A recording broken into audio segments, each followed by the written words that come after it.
दोस्तों, आज की कहानी है रामनगर स्टेशन की, जहां सुनसान माहौल और अंधेरे की चादर लिपट जाती है। जहां इंसान तो क्या, कोई जानवर तक भटकने की हिमाकत नहीं करता। लेकिन राज और दिव्या दोनों नवविवाहित जोड़े इस स्टेशन पर उतरते हैं, और न केवल सिर्फ उतरते हैं बल्कि देर रात इस स्टेशन पर रुकने की खौफनाक गलती को भी अंजाम दे देते हैं। तो आइए जानते हैं कि क्या थी वो असल खौफनाक कहानी राज और दिव्या की, जिसे वो आज तक भूल नहीं पाए। 26 दिसंबर की कड़कड़ाती ठंड की रात, पता नहीं उस रात को क्या मंजूर था। आसमान में तेज बादल गरज रहे थे, हवाएं जोरों पर थी। ऐसा लग रहा था जैसे बारिश और भारी तूफान आने वाला हो।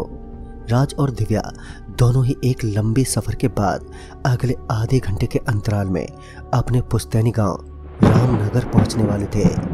यह एक नवविवाहित जोड़ा था, और इनके गांव के नियम अनुसार नवविवाहित जोड़े को वैकुंठ मंदिर के दर्शन करने होते हैं, और मंदिर के अंदर मौजूद एक विशाल पीपल के पेड़ पर धागा बांधना पड़ता है। इसी विधि को पूरा करने दोनों ही अपने पुश्तैनी गांव जा रहे थे। वैसे तो वो लोग अकेले ही थे, क्योंकि उनका परिवार शहर में ही था, पर उसके कुछ रिश्तेदार गांव में उनके स्वागत की तैयारी कर रहे थे। रेल की भी क्या मजबूरी थी कि रात के करीबन 10 बजे के आसपास दोनों ही रामनगर स्टेशन पहुंचे।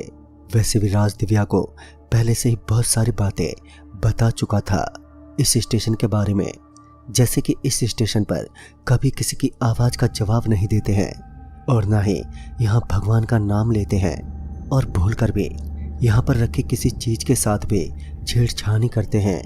कहते हैं कि इस स्टेशन पर बुरे साए का राज है। राज दिव्या को लगभग सब कुछ बता ही चुका था जो उसके घर वालों ने बताया था। वैसे राज भी एक एजुकेटेड पर्सन था, जिस कारण वो इन चीज़ों पर कोई खास विश्वास नहीं रखता था। फिर कुछ पल बाद जब स्टेशन से दोनों उतरने वाले थे, तब उन्हें बड़ा अजीब सा लगा, क्योंकि वो ट्रेन का दरवाज़ा खोलने ही वाले थे कि इससे पहले ही वो दरवाजा अपने आप खुल गया। दोनों ही इससे थोड़ा घबरा गए, पर इसे भी हंसी मजाक में उड़ा दिया और सोचा शायद हवा के झोंके के कारण खुल गया होगा। थोड़ी देर बाद जब दोनों ही अब स्टेशन पर उतरे, तब राज ने अपने दोस्त पुरुषोत्तम को फोन लगाया, क्योंकि पुरुषोत्तम ही उन दोनों को स्टेशन से गांव लेने के लिए आने वाला था। पुरुषोत्तम ने कहा कि वो 1.5 घंटे में पहुंचेगा। दरअसल गांव में किसी का देहांत हो गया था, और इसी कारण वो जल्दी ना पहुंच सका। पर उसने कहा कि तुम लोग स्टेशन के बाहर चौराहे पर इंतजार करो। राज ने सोचा, भला आधी रात के वक्त हम चौराहे के पास जाकर क्या करेंगे, क्योंकि यहाँ तो कम से कम बैठने और घूमने की तो जगह है, वहां तो शायद वो भी ना मिले। राज ने ये बात पुरुषोत्तम को नहीं बोली, और दिव्या के साथ वहीं पर उसका इंतजार करने की सोची। रात काफी गहरी थी, और आज आसमान से चांद भी गायब था। स्टेशन बिल्कुल वीरान हो गया था। राज ने तभी दिव्या से कहा कि वो उसका इंतजार करे, और तब तक वो वॉशरूम से आता है। इसके बाद राज वॉशरूम की तरफ चला गया, और यहाँ दिव्या अब अकेली हो गई थी। फिर कुछ ही मिनटों बाद दिव्या को अब अनहोनी का संकेत मिलना शुरू हो गया था। उसे लगातार रेल की आवाजें सुनाई देने लगती, पर कोई भी रेल पटरियों से गुजरते हुए नहीं दिखते। इसी तरह कुछ और समय तक होता रहा, और अब दिव्या किसी के रोने की आवाज को भी साफ साफ सुन पा रही थी। ऐसा लग रहा था जैसे कोई पटरियों पर सिर रखकर रो रहा हो। ये आवाज काफी समय से आ रही थी, और अब यही आवाज दिव्या को परेशान भी करने लगी थी। एक बार अपना वहम मिटाने के लिए दिव्या ने पटरियों की तरफ देखने का सोचा, और इसके तुरंत बाद ही दिव्या बेंच से उठी और पटरियों की तरफ देखने गई। उसने जैसे ही पटरी की तरफ अपनी नजरें घुमाई कि उसका तो पूरा बदन बुरी तरह से कांप गया। उसने देखा कि एक कुबड़ी लड़की पटरी से बिल्कुल चिपके हुए रो रही है। लेकिन जब दिव्या ने उसे देखा, तो शायद वो कुबड़ी लड़की ने भी दिव्या को देख लिया था, इसलिए इसके बाद वो पटरी को छोड़कर अब प्लेटफार्म पर चढ़ने लगी। दिव्या उसे देखकर बहुत ही ज्यादा डर गई। वो कुबड़ी लड़की अब धीरे धीरे दिव्या के करीब आ रही थी, लेकिन डर के मारे उसी वक्त दिव्या की एक खौफनाक चीख निकल गई। उसकी चीख सुनकर राज दौड़ता हुआ बाहर आ गया और दिव्या के पास पहुंचकर उसे शांत करने लगा।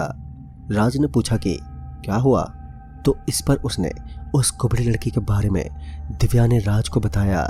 तभी राज ने कहा, क्या दिव्या तुम भी, मैंने सिर्फ टाइम पास में वो भूतिया बातें तुम्हें बताई थी, तुमने उसे सच मान लिया। असल में ये सब थोड़ी होते हैं, जो तुमने देखा वो सिर्फ और सिर्फ तुम्हारा वहम था।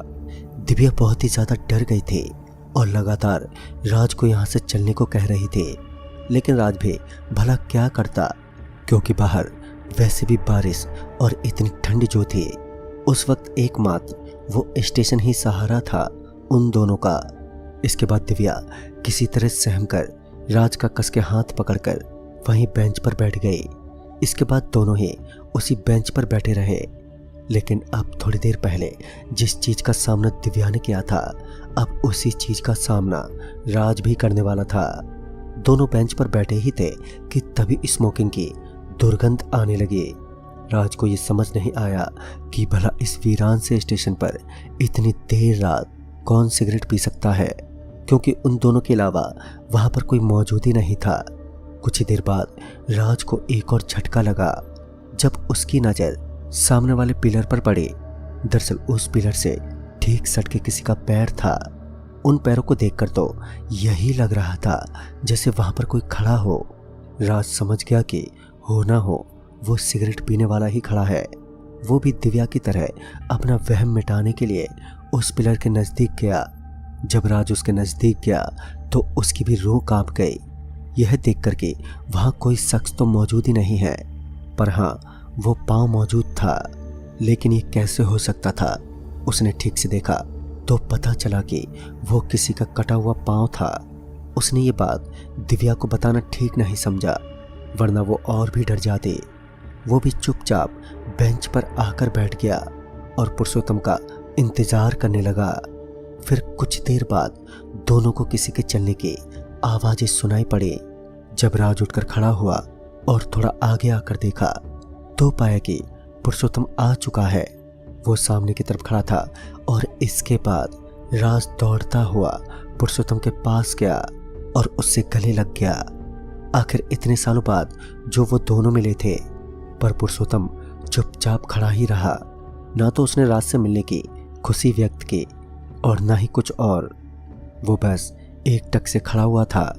इसके बाद राज ने उसे फौरन सामान लेकर आने को कहा और इसके बाद राज और दिव्या दोनों ही स्टेशन से बाहर निकलने लगे।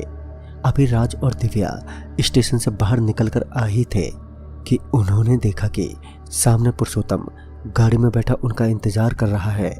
इसके बाद दोनों को ही झटका लगा। दोनों ये सोचने लगे कि इतने सामान को लेकर वो भी इतनी जल्दी वो कैसे गाड़ी में आ गया, और अगर आया तो उन्हें क्यों नहीं आता दिखा। ये वाकई में बेहद अजीब था। लेकिन इसके बाद दोनों ही गाड़ी में बैठ गए। पुरुषोत्तम ने ड्राइविंग शुरू की। फिर राज ने पुरुषोत्तम से ढेर सारी बातें भी की। राज ने पुरुषोत्तम को बोला, अच्छा और बता, अब गांव का माहौल कैसा है? क्या गांव में आज भी भूत प्रेत के किस्से सुनने को मिलते हैं? और ये बोलकर राज जोर जोर से हंसने लगा, पर पुरुषोत्तम की तरफ से कोई जवाब नहीं आया। राज ने और भी कई सारी चीजें पूछी, पर पुरुषोत्तम तो जैसे बात करने के मूड में ही नहीं था। बस एक ही रफ्तार में गाड़ी चलाई जा रहा था। फिर आगे बलंग घाट से पुरुषोत्तम ने सीधे गाड़ी टर्न ली और गाड़ी को एक सुनसान रास्ते पर ले जाने लगा। इस पर राज ने उससे पूछा, अरे पुरुषोत्तम, ये तुम किस रास्ते से निकल रहे हो? कोई शॉर्टकट है क्या? फिर पुरुषोत्तम ने मुंडी हिलाते हुए हाँ में जवाब दिया और इसके थोड़े ही देर बाद गाड़ी सीधे खंडर के पास आकर रुकी। पुरुषोत्तम ने गाड़ी से उतरने का इशारा किया। राज ने घबराते हुए पूछा, गाड़ी में कोई खराबी आ गई है क्या? तो पुरुषोत्तम ने कहा, आप लोग वहां इंतजार करिए, मैं थोड़ी देर में आता हूँ। इतना कहकर पुरुषोत्तम वहां से निकलता हुआ चला गया। अब राज और दिव्या दोनों ही परेशान हो गए थे, क्योंकि दोनों अब एक ऐसी जगह इस अंधेरी रात में आ चुके थे जिनका उन्हें कोई अंदाजा भी नहीं था और ना ही उन्हें वो रास्ता मालूम था। इसके बाद दोनों ही चौराहे के पास बैठकर पुरुषोत्तम की राह देखने लगे। फिर कुछ देर बाद राज ने सोचा कि पुरुषोत्तम को फोन किया जाए। वो उस चौराहे से थोड़ा दूर गया और फिर उसने पुरुषोत्तम को फोन किया। पुरुषोत्तम ने फोन उठाया, तब राज उस पर भड़कते हुए बोला, क्या हुआ यार, तुम अब तक पहुंचे क्यों नहीं? तो उसने कहा, क्या मजाक है ये, मैं तो यहाँ कब से तुम दोनों को ढूंढ रहा हूँ, पर मुझे तो कोई दिखाई नहीं दे रहा है। राज ने कहा, मतलब कि तुम स्टेशन के पास हो? तो उसने कहा, हाँ वहीं तो रुकने को कहा था मैंने तुम्हें, जब तक मैं ना आ जाऊं। राज का तो दिमाग अब एकदम से सुन्न पड़ गया था और उसने कहा, ये भला कैसे हो सकता है, अभी तुम ही तो हमें यहाँ तक लाए थे और अब कह रहे हो कि तुम स्टेशन के पास हो। तो उसने इस बात को एकदम से नकार दिया और बोला, अरे मैंने कहा तो था कि 1.5 घंटे में पहुंचूंगा। उसकी ये बात सुनकर अब मेरे होश उड़ गए। मैंने उसे अब तक अपने साथ घटा सब कुछ बताया और इस पर उसका जवाब सुनकर भी मैं दंग रह गया। उसने बताया, दरअसल स्टेशन पर भटकते साओं में से किसी ने उसका रूप लेकर राज को भटकाते हुए यहाँ पर ले आया और यहाँ पर वो दोनों को तबाह करके रख सकता है। पुरुषोत्तम ने राज को साफ साफ और सख्त हिदायत दी कि वो तुरंत ही दिव्या को लेकर वहां से निकल जाए और वो भी पहुंचता है। इसके बाद राज ने फोन रखा। राज अब पीछे पलटा तो उसने देखा दिव्या तो यहाँ से गायब है। वो दिव्या को लगातार आवाज लगाने लगा, पर दिव्या उसे कहीं ना मिले। वो ढूंढता हुआ वहीं एक खंडर के एक सुरंग पर जा पहुंचा जहां से किसी की चिल्लाहट सुनाई दे रही थी। जब वो वहां पर पहुंचा तो उसने देखा कि दिव्या के लंबे लंबे बाल उसकी गर्दन से लटके हुए हैं और दिव्या जैसे हवा में तैर रही है। उसके सामने एक हैवान खड़ा है जो दिव्या के साथ कुछ गलत करने वाला है। इसके तुरंत बाद दिव्या सीधा जमीन पर जा गिरी और अब वो हैवान धीरे धीरे राज की तरफ बढ़ने लगा। वो उसकी तरफ बड़े गुस्से भरी निगाहों से बात कर रहा था, लेकिन तभी राज में पता नहीं कहां से इतनी हिम्मत आ गई कि पास ही में रखे एक रॉड से उसने उस हैवान पर प्रहार कर दिया, जिससे कुछ समय के लिए वो गायब हो गया। उसके बाद राज दिव्या को लिए तुरंत उस खंडर से भागने लगा। भागते वक्त पीछे से उसे लगातार एक साथ कई सारे रोने और चिंगाड़ने की आवाजें सुनाई दे रही थी, लेकिन दोनों किसी तरह सड़क पर आ गए। उन दोनों ने जिंदगी में पहली बार इतना खौफनाक नजारा देखा था। उन्होंने देखा कि अब खंडर से कुछ साए बढ़ते हुए उनकी तरफ आ रहे हैं। हवाएं और बारिश दोनों काफी तेज थे। वो भटकती रो बड़ी रफ्तार से उनकी तरफ बढ़ रहे थे। तभी पीछे से हॉर्न की आवाज सुनाई पड़ी तो उन्होंने देखा पुरुषोत्तम गाड़ी लिए आया और उसके बाद दोनों तुरंत ही गाड़ी में बैठ गए। पुरुषोत्तम ने गाड़ी को पूरे रफ्तार में भगाया। वो साए और प्रेत काफी दूर दूर तक उनका पीछा करते रहे। अगर गलती से भी गाड़ी खराब हो जाती तो वो तीनों आज मौत के किनारे हो जाते, लेकिन किस्मत की मेहरबानी के कारण सब बाल बाल बच गए। उसके बाद वो लोग अपने गांव पहुंचे और फिर सबने किसी तरह उन दोनों को संभाला।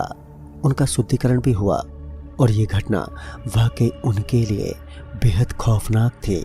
दरअसल उस स्टेशन की सच्चाई यही है कि वहां आत्माओं का बसेरा है जो अकेले आए गए यात्री को वहां से भटकाकर किसी गुप्त स्थान पर ले आती है और वहीं वो शख्स हमेशा हमेशा के लिए भटकता रह जाता है।